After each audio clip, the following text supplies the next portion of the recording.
പക്ഷെ ഞാൻ ഈ 94 സാധനം ചെയ്യാന്ന് വെച്ചാൽ അന്ന് ഞാൻ തന്നെ ആലോചിച്ചതാണ്. ഈ എല്ലാ ഈ പെണ്ണുങ്ങൾ വെച്ചല്ലേ ചെയ്യണം. Why can be use and guy. ഇപ്പൊ ലാലേട്ടനാണേലും പൃഥ്വിയൊക്കെ ആണെങ്കിലും എല്ലാവർക്കും അവരായിട്ടൊരു പ്രൊഫഷണൽ സ്റ്റൈലുണ്ട്.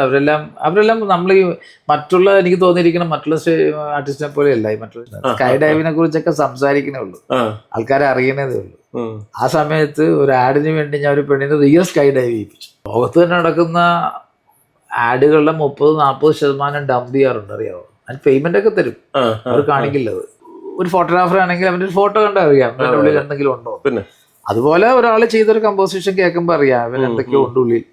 നമുക്ക് നമ്മുടെ കയ്യിൽ അത് ഒരാളെ മെരുക്കിയെടുക്കാം എന്ന് തോന്നുന്ന ചില ടാലൻസ് നമുക്ക് ചുറ്റുമുണ്ട്. ചിലത് പാഴാണ്. ഇഷ്ടംപോലെ പേര് എനിക്ക് ഇങ്ങനെ ട്രാക്ക് അയക്കും. നമസ്കാരം. ലൈഫ് സ്റ്റോറീസ് വിത്ത് ടോണിയുടെ പുതിയൊരു എപ്പിസോഡിലേക്ക് ഏവർക്കും സ്വാഗതം. ചില ദൃശ്യങ്ങൾ നമ്മുടെ മനസ്സിൽ മായാതെ നിൽക്കും. അവ വെറും പരസ്യ ചിത്രങ്ങളല്ല, മറിച്ച് നമ്മുടെ ജീവിതത്തോട് ചേർന്ന് നിൽക്കുന്ന ചില സുന്ദര മുഹൂർത്തങ്ങളാണ്. ഇന്ന് നമുക്കൊപ്പം അതിഥിയായുള്ളത് പരസ്യ ചിത്രരംഗത്ത് കേരളത്തിലെ അതികായനായ ഒരു വ്യക്തിയാണ്. പെണ്ണായാൽ പൊന്നു വേണം എന്ന ആ പരസ്യഗാനം ഒരിക്കലും ആൾക്കാരുടെ മനസ്സിൽ നിന്ന് മായുന്നതല്ല. ഭീമയുടെ പരസ്യങ്ങളിലൂടെയും ഒട്ടനവധി കേരളം കീഴടക്കിയ, ലോകം കീഴടക്കിയ പരസ്യ ചിത്രങ്ങളിലൂടെയും ശ്രദ്ധേയനായ ഒരു മാസ്റ്റർ ക്രാഫ്റ്റ്സ്മാൻ ജബ്ബാർ കല്ലറക്കൽ. ജബ്ബാർക്കയെ വളരെ സ്നേഹത്തോടെ ഈ ഷോയിലേക്ക് സ്വാഗതം ചെയ്യുന്നു. സ്വാഗതം ജബ്ബാർക്കയുടെ പരസ്യങ്ങൾ കാണുമ്പോൾ നമുക്ക് പരസ്യങ്ങളാണെന്ന് തോന്നാറില്ല. പലപ്പോഴും അതൊരു സിനിമ കാണുന്ന ഒരു അനുഭൂതിയാണ്. ശരിക്കും അതിൻ്റെ ഒരു വിഷ്വൽ റിച്ച്നെസ് വല്ലാണ്ട് ആകർഷിക്കാറുണ്ട്. അതിപ്പോൾ ഭീമയുടെ ആണെങ്കിലും കല്യാണിൻ്റെ ആണെങ്കിലും ലുലുവിൻ്റെ ആണെങ്കിലും ഒക്കെ ആടുകളിൽ ആ ഒരു ദൃശ്യ മികവിൻ്റെ ഒരു ഗംഭീര സൗകുമാര്യം. ഞാനൊക്കെ തിയേറ്ററുകളിൽ ജബ്ബാർക്കയുടെ പരസ്യം വരുമ്പോഴാണ് സിനിമ തുടങ്ങാൻ പോകുന്നത് ആദ്യം ഓർക്കുക. പല തിയേറ്ററുകളിൽ ഈ സിനിമയ്ക്ക് മുമ്പ് ഈ പരസ്യം വരുന്ന ഈ പരസ്യത്തിന്റെ ഒരു കൊഴുപ്പും അതിന്റെ അടിയിലെ ടാഗ്ലൈനും ഇതെല്ലാം കാണുമ്പോൾ ഒരു ഭയങ്കര സന്തോഷം തോന്നാറുണ്ടായിരുന്നു. എങ്ങനെയാണ് അത്ര ദൃശ്യ മികവോടുകൂടി സിനിമ പോലെ പരസ്യങ്ങൾ ചെയ്യാൻ ശ്രമിക്കാറുള്ളത്? അത് ആക്ച്വലി നമ്മൾ ഒരു പരസ്യം ചെയ്യുമ്പോൾ അത് പരസ്യത്തിന്റെ ഇൻവെസ്റ്റ്മെന്റ് നിങ്ങൾക്ക് അറിയാം. നേരത്തെ ഇപ്പൊ അങ്ങനെയല്ല, പക്ഷെ നേരത്തെ എന്ന് വെച്ചാൽ വേണ്ട ഏതാണ്ട് ഒരു ചെറിയ സിനിമയുടെ ബഡ്ജറ്റ് തന്നെ നമ്മള് ഈ 1 മിനിറ്റ് സിനിമയ്ക്ക് വേണ്ടി അല്ലെങ്കിൽ ഒരു പരസ്യത്തിന് വേണ്ടി നമ്മൾ വാങ്ങിച്ചിരുന്നു. അപ്പോൾ പരസ്യത്തിൽ നമ്മൾ ഉപയോഗിക്കുന്ന ഒന്ന് എക്സ്പെർട്ടൈസ് ടെക്നീഷ്യൻസ്, പിന്നെ എക്യുപ്മെന്റ് എന്ന് വെച്ചാൽ അന്ന് അവൈലബിൾ ആയിട്ടുള്ള ടെക്നോളജിയുടെ അതായത് നമ്മൾ അന്ന് മലയാള സിനിമയിലൊന്നും യൂസ് ചെയ്യാൻ പോലും അഫോർഡബിൾ അല്ലാത്ത രീതിയിലുള്ള എക്യുപ്മെന്റും കാര്യങ്ങളൊക്കെ യൂസ് ചെയ്യുന്നത്. അപ്പം അത് ഏറ്റവും അഡ്വാൻസ്ഡ് ആണ്, ഏറ്റവും ക്വാളിറ്റി, ഏറ്റവും ഔട്ട്പുട്ടും ഒക്കെ തരുന്ന ഫോർമാറ്റുകളും ടെക്നോളജിയും ബാക്കപ്പ് ഒക്കെ ആയിരുന്നു നമ്മൾ ഉപയോഗിച്ചുകൊണ്ടിരുന്നത്. പിന്നെ പറഞ്ഞ പോലെ അത് ഒരു സൈഡ്, ഈ ടെക്നോളജി അല്ലെങ്കിൽ എക്യുപ്മെന്റ് എന്നൊക്കെ പറഞ്ഞ സാധനം ഒരു സൈഡിൽ. ഇതിനകത്തുള്ള എക്സ്പെർട്ടൈസ് ആണ് ഇമ്പോർട്ടൻറ്റ്. എന്ന് വെച്ചാൽ നമ്മൾ ഉപയോഗിക്കുന്ന ടാലൻസ്, വരുന്ന ക്യാമറാമാൻ ആണെങ്കിലും ആ ഡയറക്ഷൻ അറിയാലോ, സിനിമാറ്റോഗ്രാഫി, ഡയറക്ഷൻ, മ്യൂസിക്, ഇങ്ങനെയുള്ള പാർട്ടുകളെല്ലാം ഇതിന് ബ്യൂട്ടി കൊണ്ടുവരുന്നത്. ആശയം എൻ്റെതാണെങ്കിൽ പോലും ആശയത്തിൽ പോലും നമ്മൾ എപ്പോഴും ഓരോ ബ്രാൻഡിനനുസരിച്ച് നമ്മൾ ആ ബ്രാൻഡിനെ നമ്മളുടെ ഉള്ളിൽ ഒരു ഫീലിംഗ് ആയിട്ടാണ് കൊണ്ടുനടക്കുന്നത്. എപ്പോഴും ഞാൻ ഡീൽ ചെയ്തിരിക്കുന്ന ബ്രാൻഡുകൾ എന്ന് പറഞ്ഞാൽ കൺസിസ്റ്റൻസി ഉള്ള ബ്രാൻഡുകൾ. അതിൻ്റെ ഒരു വർക്ക് ചെയ്തിട്ട് അപ്പോൾ അവരുടെ നമ്മൾ നിരന്തരം വീക്ഷിച്ചുകൊണ്ടിരിക്കുകയാണ് അവരുടെ ബിസിനസിനെ കുറിച്ച്. അവർക്ക് എന്താണ്, എവിടെയാണ് അവരുടെ ചലഞ്ച്. ഇപ്പൊ നമ്മളത് എപ്പോഴും ഡിസ്കസ് ചെയ്യുമ്പോൾ പോലും നമുക്ക് ആ ചലഞ്ചിനെ കുറിച്ച് കൃത്യമായിട്ട് അവർ കമ്മ്യൂണിക്കേറ്റ് ചെയ്യും. അതിപ്പോഴും ഇത് തന്നെയാണ് എല്ലാ മാനുഫാക്ചേഴ്സും അല്ലെങ്കിൽ എല്ലാ ബിസിനസ്സുകാരും ഫേസ് ചെയ്യുന്ന കാര്യം. Everybody has a challenge. അതിനാണല്ലോ അവർ മാർക്കറ്റ് ചെയ്യുന്നത്. അപ്പൊ ആ ചലഞ്ച് എന്താണെന്ന് മനസ്സിലാക്കിയിട്ട് അത് എങ്ങനെ ടാക്കിൾ ചെയ്യാം. അപ്പൊ നമ്മള് നേരത്തെ എന്ന് പറഞ്ഞാൽ നമ്മൾ കുറച്ച് ബ്രാൻഡുകളെ ഉണ്ടായിരുന്നുള്ളൂ, നമുക്ക് കുറെ കൂടെ എളുപ്പമായിരുന്നു കാര്യം. പിന്നെ നമ്മൾ പറയുന്ന പോലെ ഇത് റിലീസ് ചെയ്യാനുള്ള പ്ലാറ്റ്ഫോംസും കുറച്ചേ ഉണ്ടായിരുന്നു. അപ്പം നമുക്ക് സ്പെസിഫിക് ആയിട്ട് പ്ലാൻ ചെയ്യാം. ഇന്നടത്തേക്ക് പോകണമെങ്കിൽ ഇന്നത് ചെയ്യണം, ഇന്ന ടി വിയിലിടണം, തിയേറ്ററിൽ, അതൊക്കെ കുറച്ച് ലിമിറ്റഡ് കാര്യങ്ങളെല്ലാം നമുക്ക് കുറച്ചുകൂടെ കൺട്രോളുണ്ട്. അത് മാറി നമ്മളിപ്പം കാലഘട്ടത്തിന്റെ മാറ്റം അനുസരിച്ച് നമ്മളിപ്പോൾ ഈ പറഞ്ഞ ഡിജിറ്റൽ പ്ലാറ്റ്ഫോം എന്ന് പറഞ്ഞ ലോകത്തേക്കാണ് വന്നിരിക്കുന്നത്. അവിടെ ഇത് ഷാറ്റേർഡ് ആണ്. എന്ന് വെച്ചാൽ പണ്ട് ഭീമയും എന്താ പറയുക, ഇങ്ങനെ ജ്വല്ലറി സെക്ഷനിലാണെങ്കിൽ 2-3 പേര് പരസ്യങ്ങൾ ചെയ്യും. ഇന്ന് ഇവരെല്ലാം മത്സരിക്കുന്നത് ചെറുകിടക്കാരുമായിട്ട് പോയി. കാര്യം എന്ന് വെച്ചാൽ അവരും ബിസിനസ് ചെയ്യുന്നു. അവർ ബിസിനസ് ചെയ്യുമ്പോൾ അവർക്കും ഈ അവരുടെ പ്രസൻസും ഈ പറഞ്ഞ പ്ലാറ്റ്ഫോമിലുണ്ട്. ഈ പറഞ്ഞ പ്ലാറ്റ്ഫോമിൽ ഭീമയുണ്ട്, അതുപോലെ ചെറിയ ജുവലറിക്കാരും എല്ലാവരും ഉണ്ടാവും. എല്ലാവർക്കും ഈ പ്ലാറ്റ്ഫോം അവൈലബിൾ ആണ്, അവർക്ക് അഫോർഡബിൾ ആണ്. അപ്പൊ അങ്ങനെ വരുമ്പോഴത്തേക്കും നമ്മൾ നേരത്തെ 5 പേരുണ്ടായിരുന്നത് 500 പേര് അല്ലെങ്കിൽ 50 പേര് മിനിമം ഉണ്ട് ഇതേ സെയിം ബിസിനസ്. അവിടെ എങ്ങനെ മാറ്റുരച്ച് നിൽക്കാം, അല്ലെങ്കിൽ അവിടെ എങ്ങനെ എന്താ പറയാ ഒരു out of the box presentation അല്ലെങ്കിൽ ഔട്ട് ഓഫ് ദ ബോക്സ് ബ്രാൻഡായിട്ട് നിൽക്കാം എന്നുള്ളതാണ് ഇപ്പോഴത്തെ മേജർ ബ്രാൻഡുകളുടെ മത്സരം. പക്ഷെ ഇതിനകത്ത് ഈ ജ്വല്ലറി ആർട്സിൽ പലരും സ്വർണത്തിന് പ്രാധാന്യം കൊടുക്കും. പക്ഷെ ജബാർക്കയുടെ പരസ്യങ്ങൾ കൂടുതലും നമ്മുടെ കുടുംബ ബന്ധങ്ങൾക്കും വികാരങ്ങൾക്കും ഒക്കെ ഒരു പ്രാധാന്യം കൂടുതലായിട്ട് വരുന്ന കാണാറുണ്ട്. അപ്പൊ അങ്ങനെ തീം ക്രിയേറ്റ് ചെയ്യുന്നതിന്റെ പിന്നിൽ എന്തെങ്കിലും ടെക്നിക്ക്? അല്ലല്ല, അത് എപ്പോഴും എപ്പോഴും അതെ, എന്നും സ്റ്റോറി ഇമ്പോർട്ടൻ്റ് ആണ്. അതിപ്പോൾ ഡിജിറ്റൽ മീഡിയ തിരിച്ചറിഞ്ഞു. ഡിജിറ്റൽ മീഡിയ കുറെ നാൾ അത് ഇല്ലായിരുന്നു, ചുമ്മാ എന്തെങ്കിലുമൊക്കെ പറയലോ എന്തെങ്കിലും പ്രോഡക്റ്റിനെ കുറിച്ച് സംസാരിക്കലൊക്കെ ആയിരുന്നു. പക്ഷെ അതൊന്നും ഒരിക്കലും റീച്ച് ചെയ്യുന്നില്ല, അല്ലെങ്കിൽ അതൊന്നും പിന്നെ വ്യൂവർഷിപ്പ് അതിനും കുറവാണ്. സ്റ്റോറിയിലാണ് ആൾക്കാരുടെ ഇൻട്രസ്റ്റ്. സ്റ്റോറി ഇല്ലെങ്കിൽ അതിന് ആർക്കും ഇൻട്രസ്റ്റ് ഇല്ല. അതിനിപ്പോ ഡിജിറ്റൽ മീഡിയ തന്നെ പറയുന്നത് കൺസ്യൂമബിൾ ആഡ്സ് എന്നാ പറയുന്നത്. വ്യൂവർഷിപ്പ് അല്ലെങ്കിൽ വ്യൂയിങ് ആഡ്സ് എന്ന്, അല്ലെങ്കിൽ വൈറൽ എന്ന് പോലും അല്ല പറഞ്ഞത്, കൺസ്യൂമബിൾ. ഒരു പരസ്യത്തെ നമ്മൾ കൺസ്യൂം ചെയ്യുക, അല്ലെങ്കിൽ അതിനുണ്ടാകുന്ന ഒരു പരസ്യം എന്ന് പോലും പറയാറില്ല. അത് നമുക്ക് എന്തെങ്കിലും ഒരു ഇൻഫർമേഷൻ, അല്ലെങ്കിൽ നമ്മളെ ഒരു ഫീലിംഗ്, ഒരു എമോഷണൽ ഒരു സാറ്റിസ്ഫാക്ഷൻ, അല്ലെങ്കിൽ എമോഷണൽ ഒരു ലിഫ്റ്റ്. അപ്പൊ നമ്മളത് അനുഭവിക്കുന്നത്, അതാണ് കൺസ്യൂം ചെയ്യുന്നത്. നമ്മൾ അനുഭവിക്കാതെ നമ്മളിപ്പോൾ ഒരു ആഹാരം കഴിക്കുമ്പോൾ ടേസ്റ്റ്, അല്ലെങ്കിൽ വിശപ്പ് കിട്ടുന്നു. അപ്പൊ ഇറ്റ് ഡയറക്ട്ലി കണക്ടിങ് യു, അല്ലെങ്കിൽ ചുമ്മാ കാണുകയല്ല. അതിനെ കൺസ്യൂമബിൾ കണ്ടന്റ്സ് എന്നാണ് ഇപ്പൊ പറയുന്നത്. ആ ഒരു വേർഡാണ് ഇപ്പൊ ഡിജിറ്റൽ പ്ലാറ്റ്ഫോമിൽ നമ്മൾ യൂസ് ചെയ്യുന്നത്. അപ്പോൾ അതിനെല്ലാം ബേസ് ചെയ്ത് നിൽക്കുന്നത് കഥ തന്നെയാണ്. നമ്മൾ നേരത്തെ മുതലേ ഞാൻ എമോഷണൽ കാര്യം, ഇത് ഏറ്റവും കൂടുതൽ ഈ പരസ്യത്തിൽ നമ്മളൊക്കെ പരസ്യം എങ്ങനെയാണ് ഒരാളെ റീച്ച് ചെയ്യുന്നത് വെച്ചാൽ ടച്ച് ദെയർ ഹാർട്ട്. അപ്പോഴേ അത് അവിടെ രജിസ്റ്റർ ആവുള്ളൂ. രജിസ്റ്റർ ആയാൽ മാത്രമേ അയാളുടെ മനസ്സിൽ എപ്പോൾ കണ്ടാലും, അല്ലെ എപ്പോൾ ബ്രാൻഡ് കണ്ടാലും നമ്മൾ ചില പാട്ടുകളിൽ, ചില പ്രായത്തിൽ കേൾക്കുന്ന പാട്ട്, അല്ലെങ്കിൽ നമ്മളൊരു റൊമാൻറ്റിക് ലൈഫിൽ കേട്ടൊരു പാട്ട് എപ്പോൾ കേട്ടാലും you will feel the romance എന്ന് പറയല്ലേ. അപ്പൊ പാട്ടിന് ആ കാലഘട്ടവും നമ്മൾ ജീവിച്ച ആ വികാരങ്ങളുമായിട്ടൊരു കണക്ഷൻ ഇല്ലേ എന്ന് പറഞ്ഞ പോലെ പരസ്യത്തിനുണ്ട്. അത് ഉണ്ടാക്കാൻ പറ്റുമ്പോൾ ആ പരസ്യം നമ്മൾ 10 വർഷം കഴിഞ്ഞാൽ 20 വർഷം കഴിഞ്ഞാലും കണ്ടവര് ആ പരസ്യം വീണ്ടും go back to that age. അത് സിനിമാ പാട്ടുകൾക്കുണ്ട്. അത് നമ്മുടെ ഇന്ത്യൻ സിനിമയിലെ ഏറ്റവും വലിയ ഗുണം അതാണ്. നമ്മളപ്പോ ഈ ജിംഗിൾസിന് കൂടുതൽ പ്രാധാന്യം കൊടുക്കുന്നുണ്ടല്ലോ. ഇപ്പൊ ജിംഗിൾസ് ആണ് പലപ്പോഴും, ഇപ്പം പെണ്ണായാൽ പൊന്നു വേണമെന്ന് പറഞ്ഞ്, അത് പെണ്ണായാൽ ആണിനും പൊന്നു വേണമെന്ന് പറഞ്ഞ് അത് കണക്ട് ചെയ്യുന്നുണ്ട്. അതെ എന്ന് പറഞ്ഞ പോലെ ഈ ജിംഗിൾസിന്റെ ഒരു പ്രാധാന്യം ഭയങ്കരമായിട്ട് ശ്രദ്ധിക്കപ്പെടുന്ന ജബാർക്കയുടെ പരസ്യങ്ങളിൽ കൂടിയാണ്. അത് വരികളൊക്കെ എഴുതാൻ അപ്പൊ തന്നെ ചെയ്യാണെന്നോ? ചിലതൊക്കെ ഞാൻ തന്നെ എഴുതിയിട്ടുണ്ട്, ചിലതൊക്കെ മറ്റുള്ളവരെ കൊണ്ടൊക്കെ എഴുതിയിട്ടുണ്ട്. അങ്ങനെ എഴുതുക. അപ്പൊ അത് പലപ്പോഴും നമുക്കൊരാശയം ഉണ്ടാവും, എന്തായിരിക്കണം അതിനകത്തെ വാക്കുകൾ, എന്തായിരിക്കണം വരും. അത് ചിലപ്പോ റൈറ്ററിന്റെ സഹായത്തിൽ അത് ഒന്നുകൂടെ പോളിഷ് ചെയ്യപ്പെടും. കാര്യം അവർക്ക് കുറച്ചുകൂടെ വാക്കുകൾ അവർക്ക് കൂടുതൽ പരിചിതമായിരിക്കും. നമ്മളെക്കാൾ കൂടുതൽ ആ മീറ്ററിൽ പിടിച്ചിടാനൊക്കെ അവർ കൊണ്ടുവരും. കാര്യം നമുക്കറിയാം, നമ്മൾക്ക് അത്ര പരിചിതമായിരിക്കില്ല വാക്കുകൾ. അത് എഴുതുന്നവർക്ക് കുറെ കൂടെ വാക്കുകൾ പരിചിതമായിരുന്നതുകൊണ്ട് പെട്ടെന്ന് അവർക്ക് അത് നമ്മൾ ഉദ്ദേശിക്കുന്നില്ല അതിനെ കൊണ്ടുവരാനൊക്കെ. മ്യൂസിക് ഡയറക്ഷൻ അപ്പോൾ ഒരു സെപ്പറേറ്റ് ഡിപ്പാർട്ട്മെന്റ് ആയിട്ട് തന്നെ സീരിയസ് ആയിട്ട് നമ്മൾ ഉപയോഗിച്ചിട്ട് നമ്മൾ എത്രയോ പേര്, ഇപ്പൊ ഗോപി സുന്ദറിനെ ഞാനാ കൊണ്ടുവരുന്ന അതിലൊരു ജയലക്ഷ്മിയുടെ ഒരു 22nd ആഡ് ചെയ്യാൻ പെട്ടെന്ന്. കാരണം അന്ന് ഞാൻ ഉപയോഗിച്ചിട്ടിരുന്ന വലിയ മ്യൂസിക് ഡയറക്ടേഴ്സ്, അതൊക്കെ ഒരു മാസം മുമ്പ് ബുക്ക് ചെയ്താല് അങ്ങനെ പ്ലാൻ ചെയ്താ ഒരു ഡേറ്റ് ഫിക്സ് ചെയ്ത് ആ ഡേറ്റിലെ പുള്ളി എനിക്ക് ഇരിക്കുള്ളൂ. അങ്ങനെയൊക്കെ ചെയ്യുന്ന പെട്ടെന്നൊരു ആഡിന് വേണ്ടി പെട്ടെന്ന് ഒരാളെ വേണമെന്ന് തോന്നിയപ്പോ ഉണ്ണിമേനോൻ എൻ്റെ അടുത്ത് ഈ ഗോപി സുന്ദറിന്റെ കാര്യം പറഞ്ഞത് ഞാൻ കണ്ടിട്ടില്ലായിരുന്നു. അന്ന് ഔസേപ്പച്ചൻ്റെ അവിടുത്തെ കീബോർഡിസ്റ്റ് ആയിരുന്നു. അതിങ്ങനെ പറഞ്ഞു, അവിടെ ഔസേപ്പച്ചൻ്റെ റെക്കോർഡിങ്ങിനൊക്കെ ഞാൻ പോകുമായിരുന്നു. അപ്പോൾ അവിടെ ശ്രദ്ധിച്ചിട്ടില്ല. എടുത്തുകൊണ്ട് അവിടെ ഒരു കീബോർഡിസ്റ്റ് എഴുതി നല്ല പയ്യനാണ്. പെട്ടെന്ന് ആവശ്യം വന്നപ്പോൾ ഉണ്ണിമേനോൻ പറഞ്ഞ ഓർത്ത് ഞാൻ ഉണ്ണിമേനോനെ വിളിച്ചു. ഞാൻ പറഞ്ഞ ഒന്ന് പറഞ്ഞില്ല, ഒരു പയ്യൻ അത് പുള്ളീൻ്റെ ഒന്ന് കുട്ടിന് പെട്ടെന്നൊരു സാധനം ചെയ്യണം. അങ്ങനെ ഞാനിപ്പോൾ എല്ലാം പടപെടാന്നായിരുന്നു. ഷൂട്ടിംഗ് ലൊക്കേഷനിൽ വന്നു, എക്സ്പ്ലെയിൻ ചെയ്ത് കൊടുത്തു. ഒരു 20 സെക്കൻഡ് ആയിരുന്നു ജയലക്ഷ്മിക്ക്. പെട്ടെന്ന് ഞങ്ങൾ പെട്ടെന്ന് ഉണ്ടാക്കിയ ഒരു ഐഡിയ. അപ്പൊ അതായിരുന്നു ഫസ്റ്റ് ലെവൽ ചെയ്തത്. 20 സെക്കൻഡ്. പിന്നെ കുറെ ഞങ്ങൾ കുറെ വർക്ക് ചെയ്തതിന് ശേഷമാണ് മറ്റുള്ളവരൊക്കെ വിളിക്കാൻ തുടങ്ങി. പിന്നെ സിനിമയായി.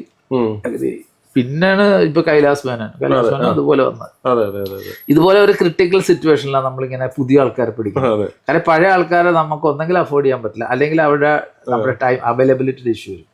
അപ്പൊ നമ്മള് ചുറ്റുപാട് നോക്കും, ഒന്നുകിൽ നമ്മുടെ അസിസ്റ്റന്റുമാർ ആരെങ്കിലും സജസ്റ്റ് ചെയ്യും. അപ്പൊ അതൊന്ന് കേൾക്കും, അവന്റെ എന്തെങ്കിലുമൊക്കെ ചെയ്ത് കാണുമല്ലോ ഇവര്, എന്തെങ്കിലുമൊക്കെ എക്സ്പെരിമെന്റ്. നമുക്കത് ഇപ്പം ഒരു ഫോട്ടോഗ്രാഫർ ആണെങ്കിൽ അവന്റെ ഒരു ഫോട്ടോ കണ്ടാൽ അറിയാം അവന്റെ ഉള്ളിൽ എന്തെങ്കിലും ഉണ്ടോ. പിന്നെ അതുപോലെ ഒരാൾ ചെയ്തൊരു കമ്പോസിഷൻ കേൾക്കുമ്പോൾ അറിയാം അവൻ എന്തൊക്കെയോ ഉണ്ട് ഉള്ളിൽ. നമുക്ക് നമ്മുടെ കയ്യിൽ അത് ഒരാളെ മെരുക്കിയെടുക്കാം എന്ന് തോന്നുന്ന ചില ടാലൻസ് നമുക്ക് ചുറ്റുമുണ്ട്. ചിലത് പാഴാണ്. ഇഷ്ടംപോലെ പേര് എനിക്ക് ഇങ്ങനെ ട്രാക്ക് അയക്കും, ഇഷ്ടംപോലെ പേര് അയക്കും. അവർ ചെയ്ത വർക്ക് എന്നൊക്കെ പറഞ്ഞേക്കാം. ചിലത് കേൾക്കുമ്പോൾ നമുക്ക് അറിയാം, അപ്പൊ നമ്മൾ അവരെ യൂസ് ചെയ്യും. അവരുടെ അവസരം വരുമ്പോൾ അവരെ യൂസ് ചെയ്യും. നമുക്ക് എനിക്ക് തോന്നിയത്, നമുക്ക് ഈ ആർട്ടിസ്റ്റിനെ വെച്ച് ചെയ്യുന്നത്, മോഡലുകൾ വെച്ചിട്ട് ഒരുപാട് ചെയ്തിട്ടുണ്ട്, അതുപോലെ വലിയ വലിയ ആർട്ടിസ്റ്റുകൾ വെച്ച് ചെയ്തിട്ടുണ്ട്. അതെ, എല്ലാവരും ചെയ്തിട്ടുണ്ട്. അപ്പൊ ഇതിൽ ഏതാണ് കംഫർട്ടബിൾ ആയിട്ട് തോന്നുന്നത്? മോഡൽസ് ആണോ ആർട്ടിസ്റ്റ് ആണോ? അപ്പൊ ആർട്ടിസ്റ്റ് ആകുമ്പോൾ അവരുടെ ഒരു ആർട്ടിസ്റ്റ് ഒരു താര പരിവേഷമുണ്ട്, അതിനപ്പുറം ആ കഥാപാത്രത്തെ എടുക്കാൻ വേണ്ടി നമ്മൾ എന്തെല്ലാം ശ്രമങ്ങൾ ചെയ്യും? അത് രണ്ടാണ്. ഇപ്പൊ ആർട്ടിസ്റ്റ് എന്ന് പറഞ്ഞാല് അവർക്കൊരു രീതി, പിന്നെ പെട്ടെന്ന് പണി കഴിയും. കാര്യം അവർക്ക് പെട്ടെന്ന് കാര്യം മനസ്സിലാവും. ഇപ്പം അവർ ഈ മീഡിയ ആയിട്ട് കണക്ട് ചെയ്ത് നിൽക്കുന്നത്, നമ്മൾ പറഞ്ഞ എന്ത് ടെക്നിക്കാലിറ്റി, ഇപ്പം ഞാൻ പറയുകയാണെങ്കിൽ ഇത് നമ്മൾ ഇങ്ങനെ ബാക്കിൽ നിന്നത് വരും, നമ്മളിപ്പോൾ ഗ്രീൻ സ്ക്രീൻ ബാക്കി വെച്ചിരിക്കുന്ന അവിടെ ഇന്ന സബ്ജക്റ്റ് വരും. അപ്പൊ ലാലേട്ടൻ ഇങ്ങോട്ട്, അല്ലാതെ എനിക്ക് വർഷങ്ങൾക്ക് മുമ്പ് ഇത് 3 ലാലേട്ടനെ വെച്ച് ഞാൻ അതൊന്നും ആരും ചെയ്തിട്ടില്ല. ഇന്ററാക്ട് അന്ന് പുള്ളിയും ചെയ്തിട്ടില്ല, ആരും ചെയ്തിട്ടില്ല. അത് രവിവർമ്മനായിരുന്നു ക്യാമറ. ആ സമയത്ത് ആക്ച്വലി രവിവർമ്മന് മനസ്സിലായിട്ടില്ല എന്താ സംഭവം എന്നുള്ളത്. അത് സ്റ്റോറി ബോർഡറാണ്. ലാലേട്ടന്റെ വീട്ടിലാണ് ഷൂട്ട് ചെയ്തത്. ചില ഏരിയാസിൽ മാത്രം ചില ഗ്രീൻ സ്ക്രീൻ ഒക്കെ കൊടുത്തു. ഇത് എന്താകുന്നൊന്നും ആർക്കും അറിഞ്ഞൂടാ. എന്റെ ആശയം ഇന്നതാണ്, ഇന്നത് അവിടെ വരുമെന്ന് എനിക്കറിയാം. ഇത് കൂടുതൽ എക്സ്പ്ലെയിൻ ചെയ്യാനൊന്നും പറ്റത്തില്ല എനിക്കപ്പോ. കാര്യം ഇതാർക്കും മനസ്സിലായില്ല കൂടുതൽ ആ സമയത്ത്. ഇപ്പൊ പിള്ളേർക്കും മനസ്സിലാവും. ആ സമയത്ത് എന്റെ എക്സ്പെരിമെന്റ് അത്. അപ്പൊ അത് എല്ലാവർക്കും മനസ്സിലാവണമെന്നൊന്നുമില്ല. കുറെയൊക്കെ പറഞ്ഞ് മനസ്സിലാക്കി കൊടുത്താലും ഇവർക്ക് മനസ്സിലാവും. അപ്പൊ നമ്മളത് ഷൂട്ട് ചെയ്തതിനു ശേഷം ഔട്ട് വരുമ്പോഴേക്കും മനസ്സിലാവും ഇതായിരുന്നു എടുത്തത്. അന്ന് അങ്ങനെയായിരുന്നു. പക്ഷെ ഇപ്പൊ എല്ലാവർക്കും പെട്ടെന്ന് പറഞ്ഞാൽ മനസ്സിലാവും. കാര്യം എല്ലാവരും ഇങ്ങനെയുള്ള കാര്യങ്ങളൊക്കെ ചെയ്യാൻ തുടങ്ങും. അപ്പൊ ഈ അഭിനേതാക്കളാകുമ്പോൾ ഏറ്റവും വലിയ ഗുണമെന്ന് പറഞ്ഞാൽ അവര് ഇൻഡസ്ട്രി ആയിട്ട് ബന്ധപ്പെട്ട് നിൽക്കുമ്പോൾ നമ്മള് ഇതാണ് അവിടെ ഓക്കെ, അവിടെ അപ്പൊ ഞാൻ ഉണ്ടാവും. അപ്പൊ ഇവിടെ നിന്ന് ഞാൻ തിരിച്ച് സംസാരിക്കുമ്പോൾ അയാളോട് സംസാരിക്കുന്ന പോലെ സംസാരിക്കണം. ഇതൊക്കെ അവർക്ക് മനസ്സിലാവും. ഇതൊരു മോഡലിനെ വെച്ച് വലിയ പാടാണ്. അപ്പൊ അവരെ നമ്മൾ വേറെ രീതിയിലായിരിക്കും ഡയറക്റ്റ്, ഇതൊന്നും പറയില്ല, ഇത് വേറെ രീതിയിൽ പറഞ്ഞെടുക്കും. അത് നമ്മള് വേറെ രീതിയിലായിരിക്കും. അപ്പൊ അതിപ്പം വരുന്ന ഓരോ മോഡലാണെങ്കിലും ആർട്ടിസ്റ്റുകൾക്ക് അത്രയും പ്രശ്നമില്ലെങ്കിൽ പോലും, മോഡലുകളാണെങ്കിൽ പോലും നമുക്കൊരു 10 മിനിറ്റ് കൊണ്ട് ഇവരെ പിടുത്തം കിട്ടും. ഇവർക്ക് എവിടെയാണ് വീക്ക്, എവിടെയാണ് സ്ട്രോങ്. അതനുസരിച്ച് നമ്മൾ അപ്പൊ ഡയറക്ടോറിയൽ സ്റ്റൈൽ അങ്ങ് മാറ്റും. ചില കുട്ടികളെ ഡയറക്ട് ചെയ്യുമ്പോൾ നമുക്ക് വേറെ രീതിയിലല്ലേ നമുക്ക് ആവശ്യമുള്ള സാധനം എടുക്കുക എന്നുള്ളത്. അതിന് വേറെ ആയിരിക്കും ടെക്നിക്ക് ഉപയോഗിച്ചത്. എല്ലാവരും അങ്ങനെ തന്നെ, ഞാൻ മാത്രമല്ല. ലോകപ്രസിദ്ധ ക്യാമറമാരെല്ലാവരും ഡയറക്ടേഴ്സ് എല്ലാം കുട്ടികളെ വെച്ചെടുത്തതിനെ കുറിച്ചൊക്കെ പഠിച്ചു കഴിഞ്ഞാൽ മനസ്സിലാവും. അവരൊക്കെ പല ടെക്നിക്ക് ഉപയോഗിച്ചിട്ട് കാണുന്ന ഒരിക്കലും ആ കുട്ടി എടുത്ത് സത്യമല്ല പറഞ്ഞിരിക്കുന്നത്. കള്ളത്തരം പറഞ്ഞ സാധനം ഷൂട്ട് ചെയ്ത് എഡിറ്റ് ചെയ്ത് ഫിലിമിൽ വീഴുമ്പോൾ നമ്മൾ ആ കുട്ടി പോലും ഞെട്ടിപ്പോകും. പിള്ളേരൊക്കെ അങ്ങനെ ചെയ്യാൻ പറ്റും. അങ്ങനെയാണ്. അത് ആർട്ടിസ്റ്റിനെ ഉപയോഗിക്കാം, തീർച്ചയായിട്ടും. ഇപ്പൊ നമ്മൾ കൊണ്ടുവന്ന മോഡൽസിനെ ഉപയോഗിക്കാം. പിന്നെ എക്സ്പോർട്ട് ആയിട്ട് ഒരു ആർട്ടിസ്റ്റിനെ വരെ നമുക്കിങ്ങനെ ചീറ്റ് ചെയ്യാം. നമുക്ക് ആവശ്യമുള്ള ഒരു സാധനം കിട്ടാനായിട്ട് നമ്മളതിന് വേറെ കാര്യം പറഞ്ഞ സാധനം ഷൂട്ട് ചെയ്യും, എഡിറ്റ് ചെയ്ത് അവർ കാണുമ്പോൾ അവർ ഞെട്ടിപ്പോകും. ഇതല്ലല്ലോ എൻ്റെ അടുത്ത് പറഞ്ഞ എഡ്യൂക്കേറ്റഡ് എന്ന് പറഞ്ഞാൽ അതായിരുന്നു അതിന്റെ അവിടെ ആവശ്യം. അതെ, ശരിയാ. അപ്പൊ ഈ കല്യാണിന്റെ ആടൊക്കെ ചെയ്യുന്ന സമയത്ത് പൃഥ്വിരാജൊക്കെ കൂടി വലിയ ആഡ് ചെയ്തു. അപ്പൊ അത് അദ്ദേഹത്തിന്റെ ഈ രണ്ടുപേരും കൂടെ ഒന്ന് കമ്പയർ ചെയ്യാമോ? എല്ലാവരും ചെയ്തിട്ടുണ്ടെങ്കിൽ ഇപ്പൊ പൃഥ്വിരാജും മോഹൻലാൽ 2 ആക്ടേഴ്സ്, രണ്ടുപേരും പ്രൊഫഷണൽസ് ആണ്. രണ്ടുപേരും അതിനെ സമീപിക്കുന്ന രീതി വേറെയാണെന്ന് മാത്രമേ. ടൈമിങ്ങിന്റെ കാര്യത്തിലൊക്കെ അവർക്ക് പെർഫെക്റ്റ് ആണ്. കാര്യം എന്ന് വെച്ചാൽ അവരുടെ ടൈമിനെ വാല്യൂ ചെയ്യുന്ന പോലെ നമ്മുടെ സമയം വാല്യൂ ചെയ്യുന്നുണ്ട്. അപ്പൊ നമുക്കൊരു കൃത്യമായ സമയം തന്ന ആ ഷെഡ്യൂളിൽ നമ്മൾ തീർക്കുക എന്നുള്ളതാണ് നമ്മുടെ ഡ്യൂട്ടി. അതുപോലെ അവർ കൃത്യം ടൈമിൽ വരികയും ചെയ്യും. അതിനകത്ത് അവർ ഹൈലി പ്രൊഫഷണൽസ് അല്ലേ. ഇപ്പൊ ലാലേട്ടനാണേലും പൃഥ്വിയൊക്കെ ആണെങ്കിലും എല്ലാവർക്കും അവരായിട്ടൊരു പ്രൊഫഷണൽ സ്റ്റൈൽ ഉണ്ട്. അവരെല്ലാം നമ്മൾ ഈ എനിക്ക് തോന്നിയിരിക്കണം മറ്റുള്ള ആർട്ടിസ്റ്റിനെ പോലെയല്ല, ഈ മറ്റുള്ള സ്റ്റേറ്റിലൊക്കെ ഉള്ള പോലെയല്ല. ഇവിടെ നമുക്കിത് ആ സമയം, അവർക്ക് അവരുടെ സമയം പാലിക്കാൻ അവരും ബാധ്യത കാണിക്കും. ഇപ്പം പൃഥ്വിരാജ് തന്നെ ഷൂട്ട് ചെയ്യാൻ നേരത്ത് ഒരു ഹാഫ് ആൻ അവറിൽ എൻ്റെ ആദ്യം എൻ്റെ അടുത്ത് പറഞ്ഞാൽ എനിക്ക് 12 മണിക്ക് തന്നെ വിട്ടേക്കണമെന്ന് പറഞ്ഞു. ഞാനപ്പോൾ ഒന്നും ചെയ്തില്ല, ഷോർട്ട് ഡിവൈഡ് ചെയ്ത് അങ്ങോട്ട് അയച്ചു കൊടുത്തു. എന്ന് വെച്ചാല് ഷോട്ട് ഓരോ ഷോട്ടിന് ഞാൻ ടൈം മിനിമം പുള്ളി പൃഥ്വി ഒരു ഡയറക്ടറാണല്ലോ, അതെ അതെ. പുള്ളിക്ക് അറിയാം. അപ്പൊ ഞാൻ ഇന്ന ഷോട്ട് നമ്പർ ഇത് ഇത്ര മണി മുതൽ ഇത്ര മണി വരെ ഇത്ര, അത് 4 മണി വരെ പോകും, അതനുസരിച്ച് ഷെഡ്യൂൾ അനുസരിച്ച്. അപ്പൊ അത് ഞാൻ അയച്ചു കൊടുത്തു. ഒന്നും പറഞ്ഞില്ല, ഒന്നും ചെയ്തിട്ട് പോയി. ഒന്നും പറഞ്ഞിട്ട് അതിന് മറുപടി ഓക്കെ ഓക്കെ. അരമണിക്കൂർ ലേറ്റ് ആയിരുന്നു, I M running half an hour late എന്ന് പറഞ്ഞ് എനിക്ക് മെസ്സേജ് കിട്ടും, സോറി എന്ന് വിട്ട് വന്ന് കയറി. 4 മണിക്ക് ഞാൻ വിട്ടു. അതെന്റെ അരമണിക്കൂർ നമ്മൾ നേരത്തെ അത് ഭയങ്കര ഹാപ്പി ആയിട്ട് വിളി. ഇത് അവരുമായിട്ട് വർക്ക് ചെയ്യുമ്പോൾ അങ്ങനെ തന്നെ നമ്മൾ എന്താ ചെയ്യുന്നുള്ളത് നമുക്ക് കൃത്യമായി അറിവാണ് അവരോട് സംസാരിക്കുന്നത്. അവർക്കറിയാം ഇവര് പല ഡയറക്ടേഴ്സിനെ പല സിറ്റുവേഷനൊക്കെ കാണുന്നത്. നമ്മൾ കൃത്യമായ ആശയം കൃത്യമായിരിക്കണം. അവിടെ പലപ്പോഴും ഞാൻ ഈ ന്യൂകമേഴ്സ് ഒക്കെ ആയിട്ട് ഇവര് തല്ലുവെക്കണൊക്കെ അല്ലെങ്കിൽ ഷൂട്ട് ഭയങ്കര ഡിസ്റ്റർബ്ഡ് ആയിട്ടൊക്കെ അവര് പോകും. കാര്യം ഇവര് ഹാൻഡിൽ ചെയ്യാന്ന് പറഞ്ഞൊരു സാധനമാണ്. കാര്യം അവർ ഇത്ര എക്സ്പെർട്ട് ആയിട്ടുള്ള ആൾക്കാരാണ്. അപ്പൊ അതുപോലെ എക്സ്പെർട്ടൈസ് നമ്മളും കാണിക്കുന്നു മാത്രം. നമ്മളും പ്രിപ്പയർഡ് ആയിരിക്കണം. Because we should value their time. സമയമാണ് അവരെയൊക്കെ സംബന്ധിച്ച് ഇമ്പോർട്ടൻറ്റ്. പിന്നെ അഭിനയത്തിന്റെ കാര്യത്തിൽ രണ്ടുപേർക്ക് 2 ശൈലിയുണ്ട്. അതിനകത്ത് കുറേ കൂടെ ഒരു എല്ലാവരും പറയാം ഡയറക്ടോറിയൽ ആക്ടർ എന്ന് പറയുന്നത് ലാലേട്ടൻ തന്നെ. കാരണം നമ്മള് സാധനം എടുത്തു, ലാലേട്ടൻ ഇച്ചിരി സ്ട്രോങ് ആയിട്ടാണ് അതിപ്പോ എന്ത് കോസ്റ്റ്യൂം ചിലപ്പോൾ ഇഷ്ടപ്പെട്ടില്ലെങ്കിൽ കൂടെ ലാലേട്ടൻ ഇത് ഓക്കെയാണെന്നൊക്കെ ചോദിച്ചിട്ട് അദ്ദേഹം ചെയ്തിട്ട് പോകും. കാരണം നമ്മൾ അങ്ങനെ ഇതാക്കില്ല. അത് നമ്മുടെ ഉത്തരവാദിത്വമാണ്. പുള്ളിയുടെ അത് മോശമായ നമ്മുടെ ഉത്തരവാദിത്വം. അങ്ങനെയുള്ള അതൊക്കെ ആ ഡയറക്ടോറിയൽ തന്നെ വിടുകയും ചെയ്യും. അതൊക്കെ ആ ഡിസിഷനിലൊന്നും ഇടപെടുത്തുന്നില്ല. അത് പൃഥ്വിയൊക്കെ അങ്ങനെ തന്നെ. പ്രത്യേകമായിട്ട് ശൈലിയുണ്ട്. കുറച്ചുകൂടെ എല്ലാവർക്കും ഫ്ലെക്സിബിൾ ആയിട്ട് തോന്നിയിരിക്കുന്ന എനിക്ക് ലാലേട്ടൻ തന്നെ. മമ്മൂക്കയുടെ രീതിയുണ്ട്. മുഖ പിന്നെ സ്ക്രിപ്റ്റിലൊക്കെ ഇടപെടും. കാരണം വെച്ചാല് പറഞ്ഞു കഴിഞ്ഞാൽ അത് ശരിയല്ല എന്ന് തോന്നിയിട്ടുള്ള കാര്യം അദ്ദേഹം പറയാറില്ല. ഇത് എങ്ങനെ ഞാൻ പറയും, എന്താണ് അതിന് ഉറപ്പ് എന്ന് ചോദിക്കുന്ന മനുഷ്യൻ. അതെല്ലാം ഓരോ തരത്തിലും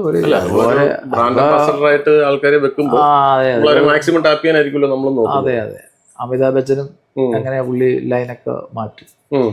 കാരണം ഇവർക്കൊക്കെ കമ്മിറ്റ്മെന്റ് ഉണ്ട്, സമൂഹത്തോടൊരു കമ്മിറ്റ്മെന്റ് ഉള്ള ആൾക്കാർ. കാര്യം സമൂഹത്തോട് വെറുതെ അങ്ങനെ ഇവർ പറയുന്നത് സമൂഹം സീരിയസ് ആയിട്ട് എടുക്കുകയും അതിനാണല്ലോ നമ്മൾ ഇവരെ വെച്ചിരിക്കുന്നത്. അപ്പൊ ഇവരൊരു ബ്രാൻഡിന്റെ ആളായി മാറിക്കഴിഞ്ഞാൽ, അംബാസിഡർ ആയി കഴിഞ്ഞാൽ അവർക്ക് അതിന്മേൽ റെസ്പോൺസിബിലിറ്റി ഉണ്ട്. കാര്യം അവരുടെ ചെയ്തികള് അവരുടെ പറച്ചുകള് കേൾക്കാനാണ് ജനം കാതോർക്കുന്നത്. ഒരു സംശയം, പല സമയത്തും പല പരസ്യങ്ങളും നെഗറ്റീവ് ഇമ്പാക്ട് ഉണ്ടാക്കുന്നെന്ന് പറയാറുണ്ട്. ഇപ്പം നമ്മൾ സിമ്പിളായിട്ട് പറഞ്ഞു കഴിഞ്ഞാൽ നമ്മുടെ ഒറിജിനൽ ചോയ്സ് ബ്രാൻഡിൻ്റെ വൈകിട്ട് എന്താ പരിപാടി എന്നുള്ള ലാലേട്ടൻ പറഞ്ഞൊരു പരസ്യം, അത് ഇമ്പ്രസ് ചെയ്യുന്നവർക്ക് ഭയങ്കര ഇമ്പ്രസീവ് ആണ്. പക്ഷെ അങ്ങനെ ഒരു നെഗറ്റീവ് കൊണോട്ടേഷൻ നമ്മൾ ആഡ്സിൽ കാണേണ്ടതുണ്ടോ? അതുണ്ടാകാറുണ്ട്. അത് കാണണോ കാണണ്ടല്ലോ എന്നുള്ളതല്ല. ഇത് ഈ ആഡ് ഇറങ്ങിക്കഴിയുമ്പോൾ അത് സ്റ്റഡി ചെയ്യുമ്പോൾ മനസ്സിലാവും അത് ബ്രാൻഡിനെ സഹായിച്ചിട്ടുണ്ടോ ഇല്ലയോ, അല്ലെങ്കിൽ ബ്രാൻഡിന് അത് നെഗറ്റിവിറ്റി അടിച്ചോ. അത് ഒരു 3 മാസത്തിനുള്ളിൽ റിസൾട്ട് കിട്ടും, ബിസിനസ്സിൽ റിസൾട്ട് കിട്ടും. അല്ലെങ്കിൽ ഇവർ സ്റ്റഡി ചെയ്യുമ്പോൾ അത് ഇപ്പം നമ്മുടെ മാർക്കറ്റ് സ്റ്റഡി നടത്തും, അപ്പോൾ അറിയാൻ പറ്റും. അപ്പോൾ അതൊക്കെ വളരെ ശ്രദ്ധിച്ചേ. ഇപ്പം ഈ ലോകത്ത് തന്നെ നടക്കുന്ന ആഡുകളുടെ 30-40% ഡംപ് ചെയ്യാറുണ്ട്, അറിയാമോ? അതിന് പേയ്മെന്റ് ഒക്കെ തരും, അവർ കാണിക്കില്ല. ചെയ്തെല്ലാം കഴിഞ്ഞ് വന്ന് ഇവര് റിവ്യൂ ചെയ്യുന്ന സമയത്ത് എന്ന് വെച്ചാല് ഇപ്പൊ നമുക്ക് 1 കോടിയോ അല്ലെങ്കിൽ 1.5 കോടിയോ ഒക്കെ ആയിരിക്കും, അല്ലെങ്കിൽ 50 ലക്ഷം ഒക്കെ ആയിരിക്കും നമുക്ക് പ്രൊഡക്ഷനെ തന്നെങ്കിൽ പോലും ഇവർ ഇതായിട്ട് സ്പെൻഡ് ചെയ്യാൻ പോണത് 20 കോടി 30 കോടിയാണ്. ഓൾ ഇന്ത്യ ലെവലിൽ തന്നെ 30 കോടിയൊക്കെ സ്പെൻഡ് ചെയ്യണവര്.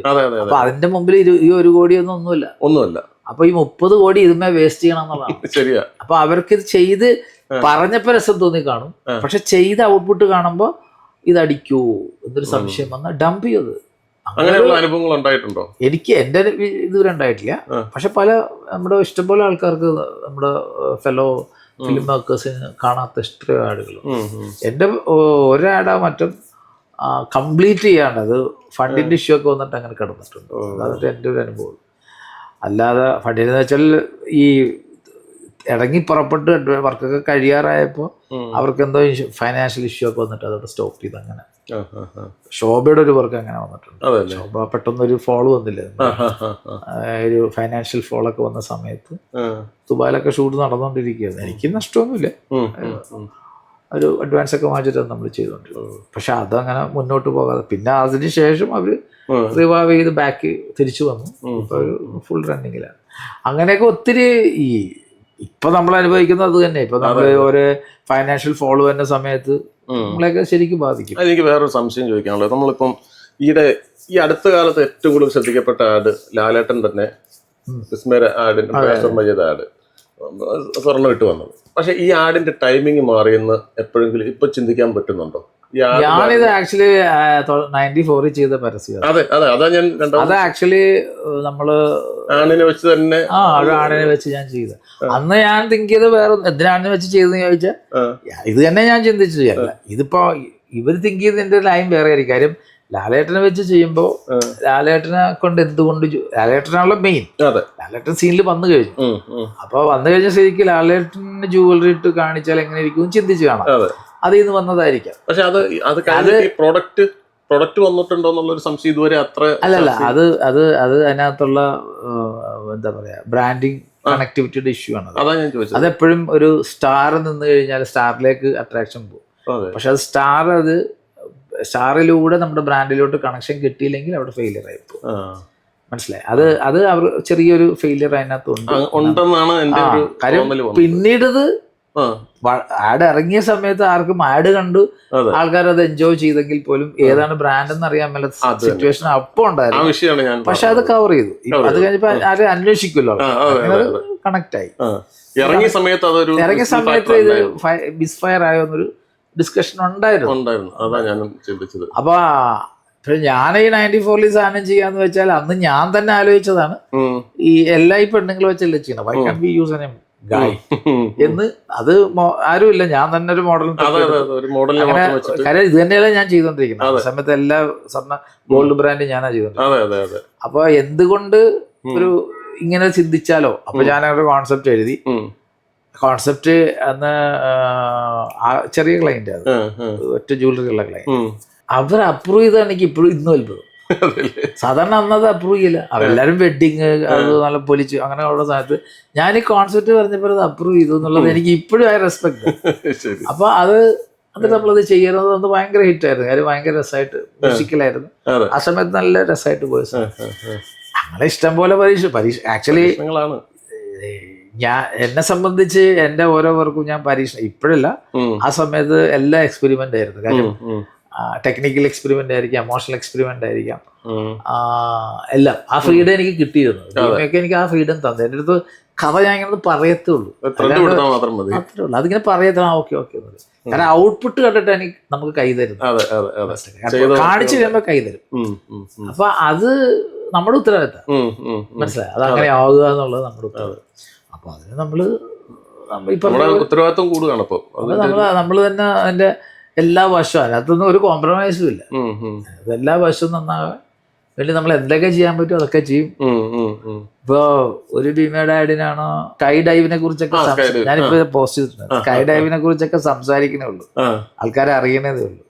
ആ സമയത്ത് ഒരു ആഡിന് വേണ്ടി ഞാൻ ഒരു പെണ്ണിന് റിയൽ സ്കൈ ഡൈവ് ചെയ്യിപ്പിച്ചു. ആകെ അതൊരു 2 മിനിറ്റേ ഉള്ളൂ. അവള് ഫോളും അവളുടെ ഒരു പെൺകുട്ടിയെ കുറിച്ചാണ്. അവള് ഡെയറിങ് ആണ്, അവള് കെയറിങ് ആണ്, അവളുടെ ഡിഫറെന്റ് ക്യാരക്ടേഴ്സ് ആണ്. അവള് ക്രിയേറ്റീവ് ആണ്, അവളൊരു ടാലന്റഡ് ബിസിനസ് മാൻ ആണ്.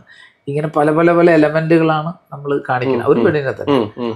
അപ്പം അവള് എന്താണ് ഒരു പല മേഖലകളിലുള്ള ഒരു പെൺകുട്ടിയെയാണ് നമ്മൾ അവസാനം ഒരു വധുവായിട്ട് കൊണ്ടുപോയി. അപ്പൊ അവളുടെ ആ ക്യാരക്ടർ കാണിക്കാനായിട്ട് ഞാൻ എന്റെ അൾട്ടിമേറ്റ് ഡെയറിംഗ് എന്ന് പറയുമ്പോൾ അൾട്ടിമേറ്റ് ഞാൻ പറഞ്ഞത് ഞാൻ സ്ക്രിപ്റ്റിൽ എഴുതിയ സ്കൈ എങ്ങനെ ചെയ്തെന്ന് ആലോചിച്ചിട്ടില്ല. സ്ക്രിപ്റ്റിൽ അങ്ങനെ പറഞ്ഞ് സ്കൈ ഡൈവ് ചെയ്യുന്നു. അപ്പൊ സ്കൈ ഡൈവിംഗ് ഉണ്ടെന്ന് മാത്രമേ എനിക്കറിയാം, ദുബായിലുണ്ടെന്ന് പറയും. അപ്പൊ ഒരു പെണ്ണിനെ വെച്ച് സ്കൈ ഡൈവ് ചെയ്യാന്ന് വെച്ചാൽ എന്ത് ചെയ്യുന്നു അപ്രൂവ് ആയി. പക്ഷെ ഈ സാധനം ചെയ്യണ ആലോചിച്ചപ്പോഴാണ് പ്രശ്നമായി. ഇതെവിടെ ചെയ്യും, എങ്ങനെ ചെയ്യും, അതിനുള്ള മോഡലിനെ കിട്ടണ്ടേ, അതെങ്ങനെ ഷൂട്ട് ചെയ്യും.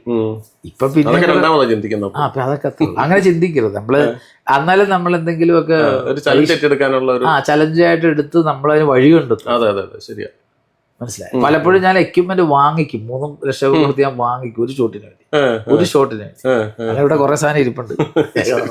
അപ്പൊ ആ ഷോട്ട് എടുക്കാൻ ആ എക്യുപ്മെന്റ് വേണമെങ്കിൽ ഞാനതൊക്കെ വരുത്തും, അമേരിക്കന്നൊക്കെ വരുത്തും. എന്നിട്ട് ആ ഷോട്ട് എടുത്ത് മാറ്റി വെക്കും. അത്ര അങ്ങനെയൊക്കെ ചെയ്തിട്ടുണ്ട്. അതോടെ അപ്പൊ ഈ നമ്മൾക്ക് ഈ എന്താ പറയാ തിങ്ക് ചെയ്യുന്ന സമയത്ത് ടെക്നിക്കാലിറ്റി ഒന്നും ചിന്തിക്കില്ല.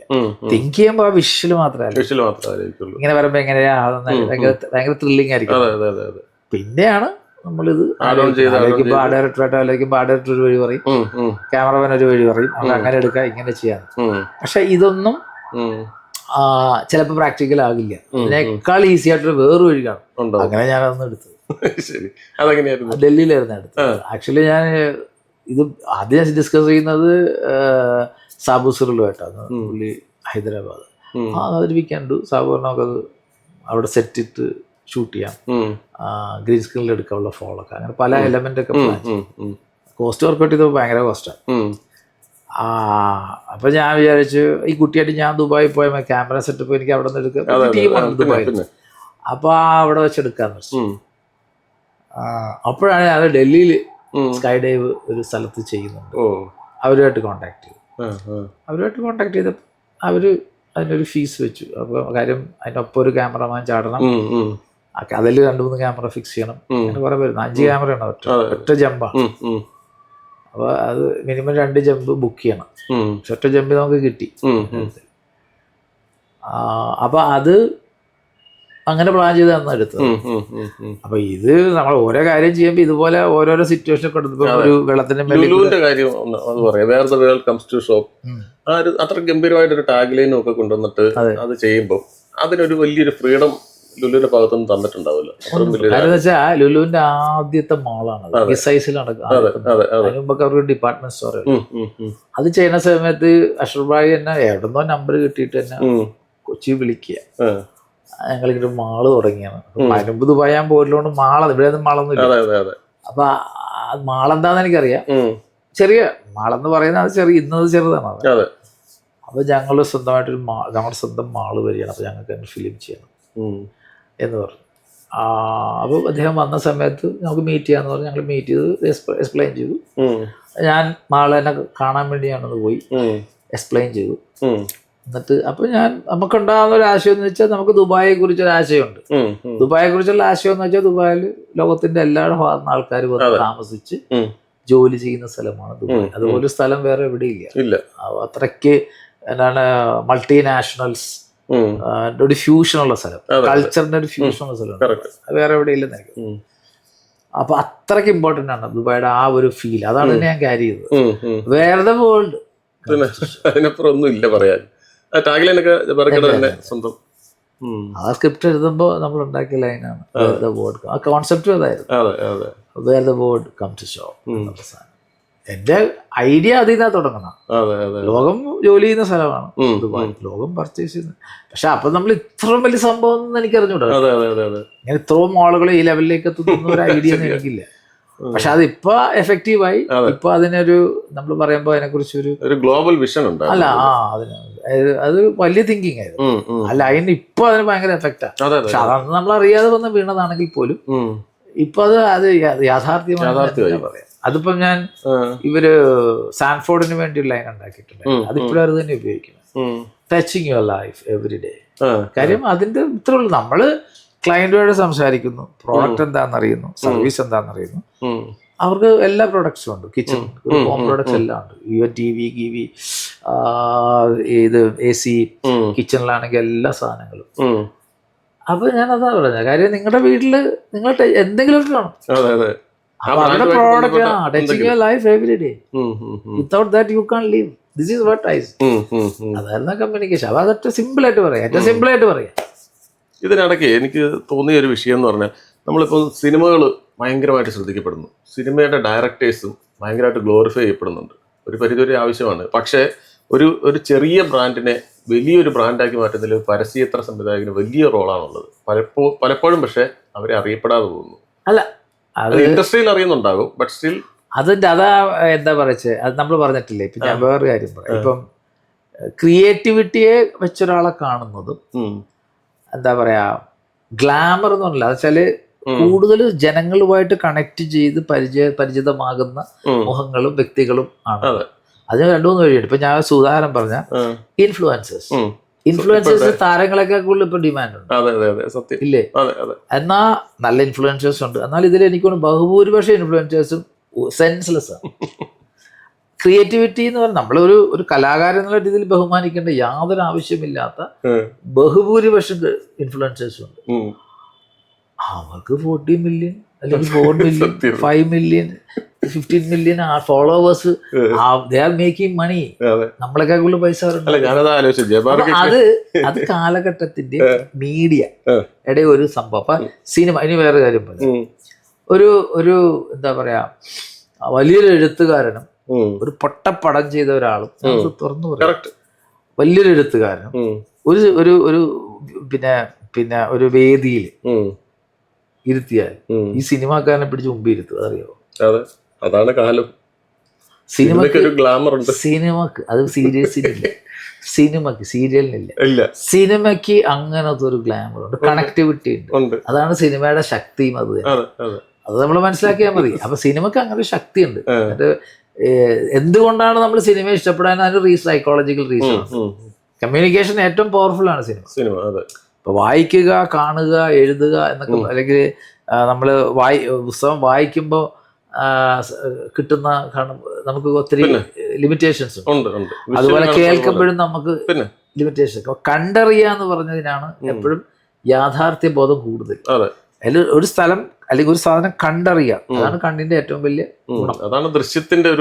അതുകൊണ്ടാണ് നമ്മൾ എന്ത് കാര്യം നമുക്ക് കണ്ടറിയണം. കേട്ടാൽ പോരാ, വായിച്ചാൽ പോരാ, നമുക്ക് കണ്ടറിയണം. അവിടെയാണ് ഈ വിഷ്വൽ. അതാ ഞാൻ ചോദിച്ചത്. അപ്പൊ അത്രയും വിഷ്വൽ ക്രിയേറ്റേഴ്സ് കുറച്ചുകൂടി അറിയപ്പെടുന്ന ഒരു സാഹചര്യം ഉണ്ടാവും. അല്ല, അതെന്ന് പറഞ്ഞാൽ മനസ്സിലായി, ഇത് നമ്മള് ഇതിന്റെ ജനം അറിയേണ്ട കാര്യമില്ലല്ലോ. ഇതൊരു പ്രോഡക്റ്റിന് വേണ്ടി നമ്മൾ ചെയ്യുന്നു, ആര് ചെയ്തെന്ന് പോലും അവരറിയുന്നില്ല. അറിയുന്ന കാര്യം അവർക്കില്ല. അവരത് സാധനം കാണുന്നു, അവർ സാധനം വായിക്കുന്നു. അതിന്റെ ലൈൻ വേറെ, അതിന്റെ ഉദ്ദേശവും അതിന്റെ ലൈനും വേറെ. സോഷ്യൽ മീഡിയ ഒരു 10-20 വർഷം മുമ്പ് ഉണ്ടായിരുന്നെങ്കിൽ എന്ന് എപ്പോഴെങ്കിലും ചിന്തിച്ചിട്ടുണ്ടോ? അല്ല, അങ്ങനെ ചിലപ്പോൾ ഞാൻ 10 ദിവസം കഴിഞ്ഞ് എനിക്ക് ചിന്തിക്കാമല്ലോ, ഒരു ജീവിച്ചിരുന്നു. അതിപ്പോ അതിനകത്ത് കാര്യമൊന്നുമില്ല. അങ്ങനെ ആയിരുന്നെങ്കിൽ ഞാൻ ഇപ്പൊ ജീവിക്കുന്ന പോലെ അന്ന് ജീവിച്ചു. ഇപ്പൊ എന്റെ മനസ്സിൽ സോഷ്യൽ മീഡിയ ഭയങ്കര പവർഫുള്ളാണ്. ഇപ്പൊ ഞാനും ആക്റ്റീവ് ആയി. അപ്പൊ ഞാൻ മാറ്റം ഞാൻ അങ്ങനെ തന്നെ അക്സെപ്റ്റ് ചെയ്യുന്ന ആളാണ്. നമ്മൾ വിചാരിക്കും ടെക്നോളജി വളർന്നുകൊണ്ട് നമുക്ക് ഒരു സുഖമില്ല. ആക്ച്വലി കാര്യം 20 വർഷം അല്ലെങ്കിൽ 10 വർഷം 15 വർഷം മുമ്പ് എനിക്കുണ്ടായിരുന്ന സമാധാനം ഇന്നില്ല. അത് ടെക്നോളജിയുടെ പ്രശ്നമാണത്. കാരണം നമ്മൾ അത്രയ്ക്ക് എൻഗേജ് ആണ്. മറ്റേ ഞാൻ ഭയങ്കര റിലാക്സ്ഡ് ആയിരുന്നു. എന്നാൽ ഇതേപോലെ തന്നെ ഇതിനേക്കാൾ ബെറ്ററായിട്ടാണ് ഞാൻ ജീവിച്ചിരുന്നത്. ഇപ്പൊ നമ്മള് ദിവസത്തിൽ 12 മണിക്കൂർ ജോലി ചെയ്യേണ്ടി വരും. കാര്യം എന്ന് വെച്ചാൽ ഇതിന്റെ റിക്വയർമെന്റ് എങ്ങനെയാണ് എന്ന് വെച്ചാൽ, മറ്റതൊരു സാധനം ചെയ്ത് ഔട്ട് പോയി കഴിഞ്ഞാൽ പിന്നെ നമ്മൾ സ്വസ്ഥമായി, പിന്നെ അതിന് ചോദ്യമില്ല. ഇതല്ല, ഔട്ട് പോയി പിന്നെ 30 സെക്കൻഡ് 20 സെക്കൻഡ് എഡിറ്റ്, അതിട്ട് എഡിറ്റ്, മറ്റേ ഇത് കൊടുത്തിട്ട് എഡിറ്റ് എന്നൊക്കെ പറഞ്ഞ് ഇങ്ങനെ ചോദിച്ചോണ്ടിരിക്കും. അതൊക്കെ വോയിസ് വേറെ വേണം. കണ്ടിന്യൂസ് വർക്കാ, പൈസ ഉണ്ടില്ലെന്നല്ല, പക്ഷെ കണ്ടിന്യൂസ് ഇതിന്റെ പ്രോസസ്സിങ് നടന്നോണ്ടിരിക്കും. ഇത് ഒരു സെക്ഷൻ കഴിഞ്ഞാൽ അടുത്ത ഇറങ്ങുമ്പോൾ ഇത് മുഴുവൻ ഉപേക്ഷിച്ചു, അത് മുഴുവൻ ഹാർഡ് ഡിസ്കിലായി. പിന്നെ അതിനെ കുറിച്ച് ചോദിക്കില്ല, കാര്യം അവർ ഓർക്കത്ത് പോലും. അത് ആൾക്കാർ മറക്കുക, ക്ലയന്റ് പോലും മറക്കും. ചിലപ്പോ എനിക്ക് അനുഭവം ഉണ്ട്, ക്ലയന്റിന് 2 കട്ട് കൊടുക്കാന്ന് പറഞ്ഞാൽ 1 കട്ട് കൊടുത്തത് വന്നു കഴിഞ്ഞാൽ 2ാമത്തെ കട്ട് ചോദിക്കത്തില്ല. കാര്യം ക്ലയന്റ് അടുത്ത കട്ട് ഫിലിമിലേക്ക് പോയിട്ടുണ്ട്. അപ്പൊ ഈ ഫിലിം 2ാമത്തെ കട്ട് പോലും ചോദിക്കത്തില്ല. മനസ്സിലായി? നമ്മൾ ഷൂട്ട് ചെയ്ത് വെച്ചിരിക്കുക, ചോദിക്കത്ത് പോലും ഇല്ല. അപ്പൊ ഇത് അങ്ങനത്തെ ഒരു പ്രോസസ്സിലാണ്. ഇവർ ഒരു റാറ്റ് റേസ് ആണ്. ഇവർക്കൊരു ഡിപ്പാർട്ട്മെന്റ് അവിടെ ഉണ്ട്. എല്ലാ വലിയ ക്ലയന്റിനും അവരുടെ ഒരു ക്രിയേറ്റീവ് ഡിപ്പാർട്ട്മെന്റ് ഉണ്ടാവും, അവരുടെ ഡിജിറ്റൽ ഡിപ്പാർട്ട്മെന്റ് കാണും. കാര്യം ഇതൊക്കെ പോസ്റ്റ് ചെയ്യാനും പിടിക്കാനും ഫോളോ ചെയ്യാനൊക്കെ അങ്ങനെ ഒരു ലോകമാണിത്. അപ്പൊ എനിക്ക് പലപ്പോഴും തോന്നിയിട്ടുണ്ട്, പലർക്കും കൺഫ്യൂഷനും ഒരു ധാരണയില്ലായ്മ ഇപ്പോഴും ഡിജിറ്റൽ മീഡിയയിലുണ്ട്.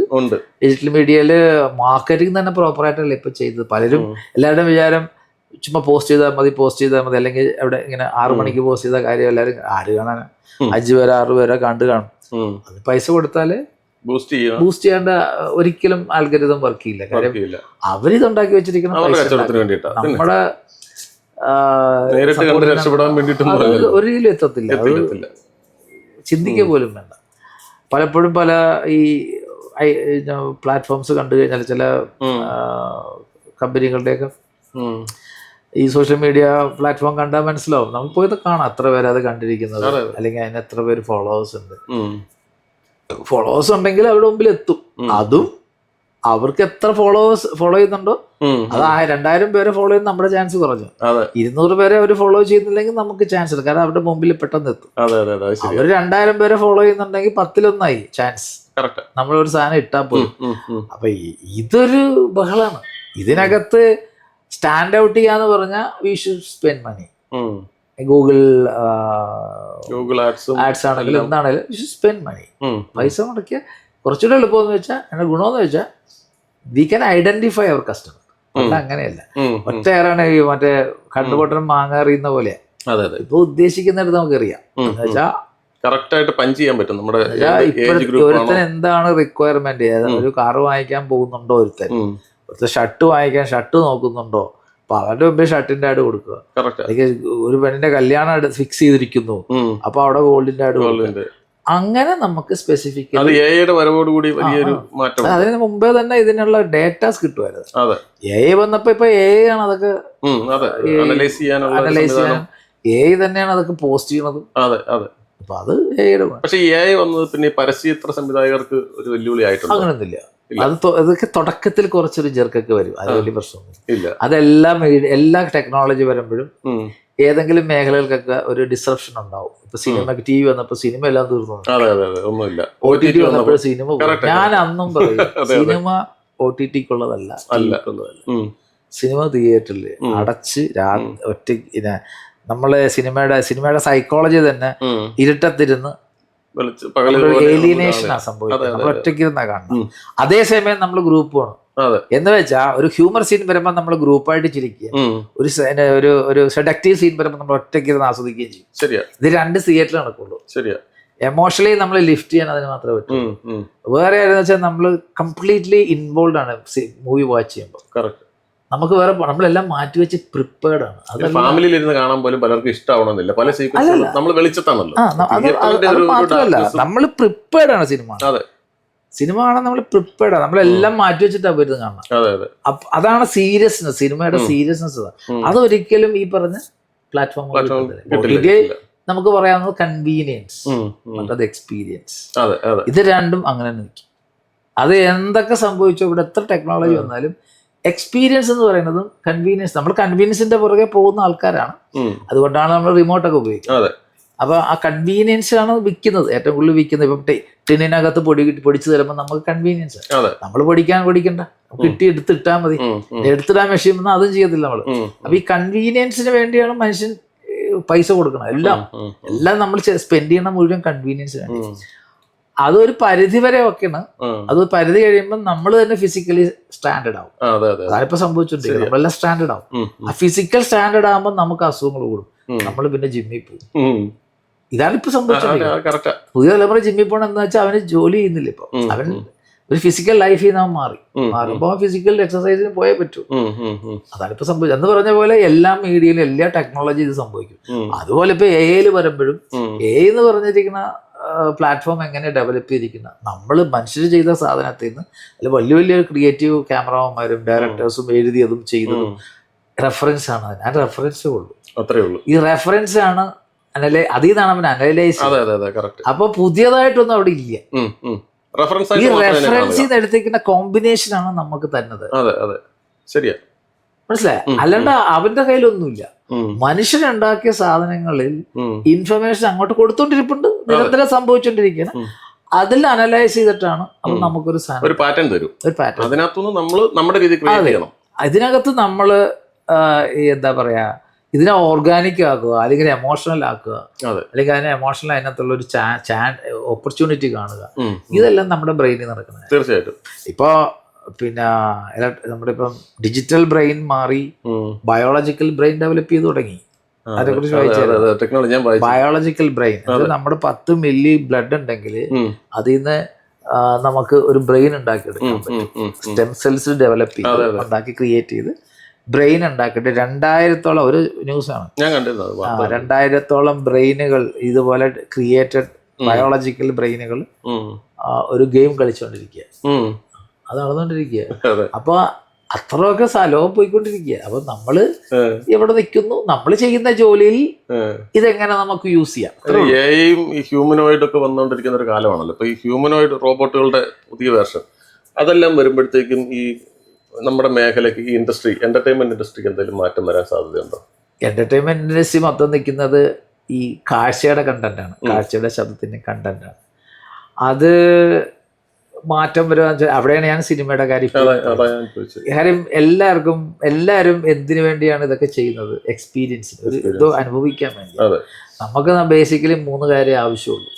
ഒരു മനുഷ്യനെ നമ്മളൊരു ഈ പ്രപഞ്ചത്തിലെ ഒരു ഭാഗമായ ഒരു ജീവിയായിട്ട് കണ്ടു കഴിഞ്ഞാൽ ഒരു ജീവി തന്നെയാണ്. മറ്റുള്ള ജീവികൾ എപ്പോഴും നമുക്ക് ബേസിക് നീഡ്സ് എന്ന് പറഞ്ഞാൽ ഉറക്കം, ആഹാരം, സെക്സ്, ഇതാണ് 3 നമുക്ക് ആവശ്യമുള്ളൂ. ബാക്കിയെല്ലാം നമ്മൾ ഉണ്ടാക്കിയത് മറ്റു മൃഗങ്ങളെ പോലെ ഷർട്ടും പാന്റും ഇതിനൊക്കെ നമ്മൾ ഉണ്ടാക്കിയത് ആലോചിച്ചുണ്ടാക്കിയത്. ഇവിടെ ഇവിടെ ജീവിക്കാൻ നമുക്ക് ഇത്ര ആവശ്യമുള്ളൂ. ഈ 3 കാര്യം ഇല്ലെങ്കിൽ ഭ്രാന്ത് പിടിക്കും. ആരും കിട്ടില്ല, ഭ്രാന്ത് പിടിക്കും. ഉറങ്ങാൻ പറ്റില്ലെങ്കിൽ മനുഷ്യൻ പോവും, സെക്ഷൽ ഇതില്ലെങ്കിൽ പോവും, ഇല്ലാതാവും. ഇത് 3 സംഭവങ്ങളാണ് ആവശ്യമുള്ളൂ. ഈ 3 ആവശ്യത്തിന് വേണ്ടിയാണ് നമ്മൾ ഇതെല്ലാം ചെയ്യണത്. സത്യത്തിൽ ഈ റിക്വയർമെന്റ് വേണ്ടി നമ്മൾ ഈ ഓട്ടോ അതൊന്നും ആവശ്യമില്ല. പാർപ്പിടം നമുക്ക് ഉണ്ടായിരുന്നു, ഇല്ലായിരുന്നു. നമ്മൾ ഗുഹയിൽ അവിടെ ഇവിടെയൊക്കെ താമസിച്ചില്ലേ? നമ്മുടെ സൗകര്യങ്ങൾക്ക് ഞാൻ പറഞ്ഞില്ലേ, കൺവീനിയൻസിന് വേണ്ടി കൃഷി തുടങ്ങിയത് കൺവീനിയൻസിനല്ലേ? നമുക്ക് കൃഷി ഇല്ലായിരുന്നല്ലോ. 1 ലക്ഷം വർഷം മറ്റായിട്ടുള്ള കൃഷി തുടങ്ങിയിട്ട്. അതിനു മുമ്പ് കൃഷിയില്ലല്ലോ. അല്ല 1 ലക്ഷം അല്ല, 17,000. അപ്പൊ അത്രയും നമുക്ക് കൃഷി പോലും നമ്മൾ പ്രാക്ടീസ് ചെയ്തിട്ട്. അപ്പൊ അതും കൺവീനിയൻസ്. കാര്യം മറ്റത് കാട് മുഴുവൻ തെരഞ്ഞു വേണം നമുക്ക് തിന്നാൻ. ഇത് എനിക്ക് ആവശ്യമുള്ള സാധനങ്ങൾ എടുത്തു കൊണ്ടുവന്ന് വിളഞ്ഞെങ്കിൽ പെട്ടെന്ന് പറിച്ച് തിന്നാലോ. അപ്പൊ അത് തന്നെ സംഭവത്തുള്ളൂ. ഈ കൺവീനിയൻസിന് വേണ്ടിയാണ് ഇപ്പോഴും ലോകം ടെക്നോളജിയും കൺവീനിയൻസിന് വേണ്ടി വളർന്നുകൊണ്ടിരിക്കുന്നത്. അതിന് വേണ്ടി ടെക്നോളജി ഡെവലപ്പ് ചെയ്യുന്നത് കൺവീനിയൻസിന് വേണ്ടിയാണ്.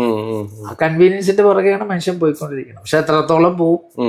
അങ്ങനെ വരുമ്പോൾ നമ്മൾ അവസാനം ഈ എന്തിനാണോ മനുഷ്യൻ ഇവിടെ ജനിച്ചത്, എന്താണോ നമ്മുടെ ഡ്യൂട്ടി, അല്ലെങ്കിൽ നമ്മൾ മറ്റുള്ള മൃഗങ്ങളിൽ നിന്നൊക്കെ മാറിപ്പോകും. ഇങ്ങനെ ഇരുന്ന് പോകും, എല്ലാം ഒന്നും ചെയ്യാതെ ഇരുന്ന് പോകും. ഇപ്പൊ പറഞ്ഞില്ലേ ബ്രെയിൻ പോലെ. ഇപ്പൊ എന്റെ ബ്രെയിൻ വരെ ഞാൻ പറഞ്ഞില്ല, എന്റെ ബ്രെയിൻ പോലെ മറ്റത് ഞാൻ സ്ട്രഗിൾ ചെയ്യും ഒരു കോൺസെപ്റ്റിന് വേണ്ടി. ഇപ്പൊ എനിക്ക് 100 ഓപ്ഷൻസും 100 അല്ല ഇപ്പൊ റെഫറൻസ് കാണുന്നു, അത് കാണുന്നു, ഇത് കാണുന്നു, അല്ലെങ്കിൽ ഒരു ഇമേജ് കണ്ട അതിൽ നിന്നൊരു ഐഡിയ വരും. ഞാൻ പലപ്പോഴും അത് യൂസ് ചെയ്യാറുണ്ട്. എന്തെങ്കിലും ഒരു ഇമേജ് ആയിരിക്കും നമ്മുടെ മുമ്പിൽ. എവിടെ ചുമ്മാ തുറക്കുമ്പോൾ ഒരു ഫോട്ടോ കണ്ട ആ ഫോട്ടോയിൽ ഒരു കോൺസെപ്റ്റ് ഉണ്ടാക്കാൻ പറ്റും. അത് എന്ത് ഫോട്ടോ ആട്ടെ. ചിലപ്പം വെറുതെ ഇപ്പൊ ഇതൊക്കെ വരുന്നതിന് മുമ്പേ, നമ്മുടെ ഈ സോഷ്യൽ മീഡിയ ഒക്കെ വരുന്നതിന് മുമ്പ് തന്നെ ചിലപ്പോൾ ഞാനൊരു ബുക്ക് ഇങ്ങനെ തുറക്കും. ഈ ഫോട്ടോഗ്രാഫ്സിന്റെ ബുക്കില്ലേ, അതിങ്ങനെ തുറക്കുന്ന ക്രിയേറ്റീവ് ഡയറക്ടറിന്റെ ബുക്കുണ്ട്. അതിങ്ങനെ തുറന്നു കഴിഞ്ഞാൽ ആദ്യം കാണുന്ന ഒരു ഇമേജിൽ നിന്ന് വെറുതെ ഫോഴ്സ്ഫുള്ളി ഒരു കോൺസെപ്റ്റ് ഉണ്ടാക്കാൻ പറ്റും. നമ്മൾ ചിലപ്പോൾ ഒരു ഐഡിയ കിട്ടത്തില്ല, കുറച്ചിട്ട് ഇരുന്ന് കഴിയുമ്പോൾ അതിൽ നിന്നൊരു ഐഡിയ വരും. അതൊരു കോൺസെപ്റ്റ് ആക്കി മാറ്റും, അത് ആഡാവും. അങ്ങനെയൊക്കെ ചെയ്യാൻ പറ്റും. അത് ഈ ലാറ്ററൽ തിങ്കിങ് എന്ന് പറഞ്ഞൊരു മെത്തേഡ് ഉണ്ട് ക്രിയേറ്റിവിറ്റിയുടെ ഒരു ഭാഗമാണ് അത് ഈ പ്രൊവോക്കേറ്റീവ് തിങ്കിങ് എന്ന് പറയും. അപ്പൊ നമ്മൾ ഈ ക്രിയേറ്റിവിറ്റി ബേസിൽ നിൽക്കുന്ന അതിനകത്തൊക്കെ ഔട്ട് ഓഫ് ബോക്സ് നമ്മുടെ തോട്ട് കൊണ്ടുപോവുക എന്ന് പറഞ്ഞു കഴിഞ്ഞാൽ നമ്മൾ ഫോഴ്സ് ചെയ്ത് കൊണ്ടുപോകും. ചിലർക്ക് ഓട്ടോമാറ്റിക്കലി വരും, ചിലർ ലൈഫ് തന്നെ അങ്ങനെ ചിന്തിച്ചാ ജീവിക്കുന്നത്. ഒന്നിനെ അവര് നിലവിൽ നമ്മൾ പറയുന്ന ഒന്നിനും വാല്യൂ ചെയ്യത്തില്ല. അവരെല്ലാത്തിനും ഇങ്ങനെ എന്തെങ്കിലും ഭ്രാന്തമായ ചിന്തയില്. അല്ലാതെ ഇപ്പൊ നമ്മുടെ അഡ്വർടൈസിംഗ് എന്ന് പറഞ്ഞാൽ ക്രിയേറ്റിവിറ്റി ഓൺ ഡിമാൻഡ് എന്നാണ് അതിന്റെ അർത്ഥം തന്നെ. അഡ്വർടൈസിംഗ് നമുക്ക് പെയിന്ററെ പോലെ തോന്നുമ്പോൾ വരയ്ക്കാനൊന്നും പറ്റില്ല. there is a demand, tomorrow I want, day after you should present. ഒരു പെയിന്ററോ ഒരു റൈറ്ററോ ഒക്കെ ആണെങ്കിൽ ചിലപ്പോൾ 3 വർഷം എഴുതായിരുന്നിട്ടാണ് 8 എഴുത്തായിരിക്കും, അല്ലെങ്കിൽ 3 വർഷം പെയിന്റ് ചെയ്യുക. അതുപോലെയല്ല നമ്മുടെ ക്രിയേറ്റിവിറ്റി, ഓൺ ഡിമാൻഡ് ക്രിയേറ്റിവിറ്റി. അപ്പൊ you need to force you to trigger. അപ്പൊ ഇങ്ങനെയുള്ള ചില ടെക്നിക്സ് ഒക്കെ ടൂൾസ് യൂസ് ചെയ്യും. പക്ഷെ അപ്പൊ ഈ സിനിമയുടെ ലോകത്തേക്കൊക്കെ പോയിരുന്നെങ്കിൽ കുറച്ചുകൂടെ കൂടുതൽ ഫോക്കസ് ചെയ്ത് നിന്നിരുന്നെങ്കിൽ എപ്പോഴും തോന്നിയിട്ടുണ്ടോ ഈ ഒരു ഗ്ലാമറും ഒരു ഞാൻ സിനിമയ്ക്ക് വേണ്ടിയാണ് പഠിച്ചത്, സിനിമയ്ക്ക് വേണ്ടിയാണ് പഠിക്കുക. സിനിമാറ്റോഗ്രാഫി പഠിച്ചു, സിനിമയായിരുന്നു എന്റെ ഭ്രാന്ത്. വലിയ വലിയ നല്ല നല്ല സിനിമകളുടെയും അതുപോലുള്ള ആൾക്കാരുടെ കൂടെയും അതൊക്കെ ആയിരുന്നു എന്റെ ലൈനും. ഞാൻ ആക്സിഡന്റലി വഴിതെറ്റി വന്ന് വീണത് അഡ്വർടൈസിങ്. അത് വന്നിങ്ങനെ അതിന്റെ പുറകെ പോയപ്പോഴും സിനിമ ചെയ്യാനുള്ള ശ്രമം ഉണ്ടായിരുന്നു. ഒരു സിനിമയും കംപ്ലീറ്റ് ചെയ്ത when I was 26, പുന്നാരം അത് കീരവാണിയൊക്കെ ആയിരുന്നു എന്റെ മ്യൂസിക്. അത് ഇറങ്ങിയില്ല. പിന്നെ ഞാൻ ഒരിക്കലും നോൺ സ്റ്റോപ്പ് ആണ്. ഞാനൊരു ദിവസം വെറുതെ ഇരുന്നിട്ടില്ല. കോവിഡ് കാലത്ത് വർക്ക് ചെയ്യുന്നുണ്ടായിരുന്നു. അന്ന് ഞാൻ വർക്ക് ചെയ്തിട്ടുണ്ട്. അന്ന് ഒരു ഇലക്ഷനൊക്കെ നിന്ന് ഞാൻ വെറുതെ വെറുതെ ജോളി, അത് ഞാൻ എൻജോയ് ചെയ്തു. അപ്പൊ അങ്ങനെ രസമാണ്, അങ്ങനെ അടുത്തുള്ളതിന്. അപ്പൊ കുറെ അതും ഞാൻ എനിക്ക് പാഠമായിരുന്നു. കാര്യം എന്റെ ചുറ്റുമുള്ള ആൾക്കാരൊക്കെ ഞാൻ അവർക്ക് എന്നെ അറിയാം, എനിക്കറിയാം. അവരുടെ വീട്ടിലൊക്കെ പോയി അവിടെയൊക്കെ പ്രോബ്ലം മനസ്സിലാക്കാൻ പറ്റും. അത് വലിയ ഞാൻ എല്ലാ എക്സ്പീരിയൻസും അതൊരു രസം. പിന്നെ ആ സമയത്ത് ഞങ്ങള് കുറച്ചാള് വെറുതെ ഇരുന്നു, ഒരു 6-7 മാസം. അതിനുശേഷം എനിക്ക് റിമോട്ട് പ്രൊഡക്ഷൻസ് കുറെ ചെയ്തു. ഞങ്ങള് ഓസ്ട്രേലിയയിലും ലണ്ടനിലൊക്കെ ഞങ്ങൾ ഇവിടെ ഇരുന്ന് ഞാൻ ഷൂട്ട് ചെയ്തു. ലണ്ടനിലെ ഒരു പ്രോജക്റ്റ്. അവർക്ക് ഓസ്ട്രേലിയയിൽ എൻ്റെ ഒരു ക്ലയൻ്റ് ആയിരുന്നു. അവരുടെ മോഡല് അവിടെ ഇത് പിന്നെ സ്പൈസ് ഗേൾസിലെ ഒരു പെണ്ണായിരുന്നു. പുള്ളിക്കാരത്തി ഇവിടെയായിരുന്നു, നമ്മുടെ അവൾ ലണ്ടൻകാരിയാണ്. അപ്പോൾ അവർക്ക് ഒരു ഫിലിം ചെയ്യണം. She can travel actually. So I have a team in London. അവരെ വിട്ടു, അവിടെ ലൊക്കേഷൻ കണ്ടു, ക്യാമറയൊക്കെ വെച്ച് ഇവിടെ ഞാൻ വീട്ടിൽ നിന്ന് ഡയറക്റ്റ് ചെയ്തു. വീട്ടിൽ ഡയറക്റ്റ് വെച്ചാൽ എല്ലാം ലിങ്ക് ചെയ്തു. അപ്പൊ അതിന് വഴി കണ്ടെത്തി. അപ്പൊ ഇതൊക്കെ ഉണ്ടല്ലോ, ഗൂഗിളും അല്ല ഇത് ഇത് നമ്മുടെ എന്താ പറയുക, സൂം കണക്ട് ചെയ്ത് ക്ലയന്റിനും കണക്ട് ചെയ്തു. ക്ലയന്റിനും കാണാം.